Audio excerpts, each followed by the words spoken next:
अर्चना, emotional intelligence के बारे में तो हमने अभी बात करी, हम्म। पर जैसे जैसे एक बच्चे की एज बढ़ती है, there are lot of challenges, bodily changes that happens, हम जिसको प्यूबर्टी या टीनेज इश्यूज बोलते हैं। हम्म। इनको कैसे हैंडल करना चाहिए as parent? Right, I think it's a very very important question to be cater to. And हमारे पास भी बहुत पेरेंट्स आते हैं with this particular question, and I have experienced it myself with my child. So what happens in here is that as they grow and they are about to hit the puberty, as you mentioned, or the teenage age, उस as में obviously the hormone starts working.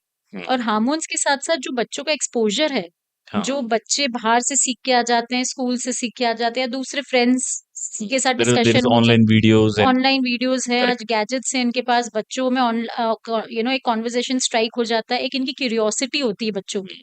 मतलब एक as के बाद इनकी because movies देख रहे हैं, ये देख रहे हैं, जहां पर भी जो उनको एक इन्फॉर्मेशन मिल जाती है, एक क्यूरियोसिटी हिट हो जाती है, हम कैसे आए थे, सबसे पहले क्वेश्चन होता है, how did we born, right.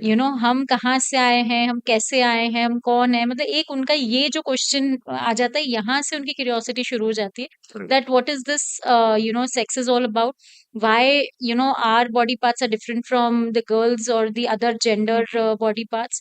So these are few questions from where it starts. Right. यहाँ से ये चीजें ट्रिगर होनी शुरू होती है.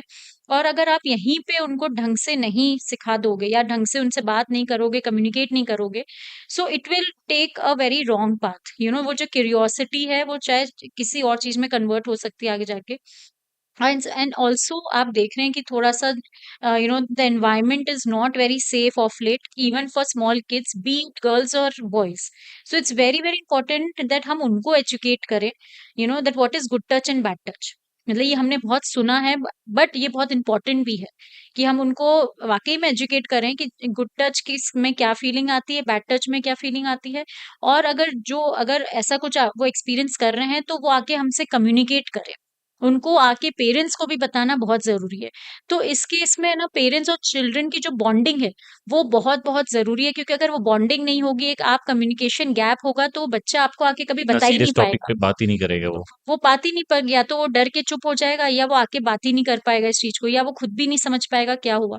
और बच्चों की हर चीज़ को सीरियसली लेना चाहिए. मतलब एटलीस्ट अगर पता है, जैसे फॉर छोटा ऐसा एग्जांपल, एक पेरेंट आया, उन्होंने बोला कि अ, मतलब टैक्सी में वो लोग जा रहे थे, and that taxi, and I don't know why वो पेरेंट्स ने बच्चे को आगे बिठा दिया और something, and the parents were sitting at the back, and I mean the child would be around 13-14 years old. He was a boy, and the taxi driver, parents, there was a long drive or something, and parents को nap आ गई या जो भी, taxi driver would have touched him, on wrong places. Hmm, and that child understood, because वो 14-15 साल का बच्चा था, उसको समझ में आया कि it is not something right, और and he tried to convey it to parents, but parents took it lightly. अब आप बताओ, जो पेरेंट्स ही लाइटली ले लेंगे कि तुम ओवर थिंक कर रहे हो, ऐसा कुछ नहीं होता है, so these cases should not happen. हम बच्चे की हर छोटी से बड़ी बात को सीरियसली ले. अगर हम सीरियसली नहीं सुनेंगे, तो अगली बार से आपको बताएगा ही नहीं. राइट। आज तो ये छोटी चीज हुई, कल से बड़ी चीज हो सकती है. So let's listen to them very very seriously and carefully. उनको लगना चाहिए दैट मैं जो बोल रहा हूँ उसकी इंपॉर्टेंस है, there is a value to it. And obviously, अगर आप you have a boy child, then let's teach them to respect girls from the very small age. हमें अभी से उनको, अगर उनकी सिस्टर्स हैं, मदर्स हैं, जो भी, उनके रिस्पेक्ट करना सिखाना चाहिए फ्रॉम द वेरी बिगनिंग. नहीं भी हैं तो उनके जो कलीग्स हैं, जो फ्रेंड्स हैं, जो स्कूल जाते हैं, जो फ्रेंड्स हैं वहाँ पे, जो गर्ल्स हैं, उनकी रिस्पेक्ट करना सिखाना चाहिए. They should know their boundaries from now onwards. Right. अगर हम ये जो केसेस होते हैं, I think most of them because somewhere parenting fails.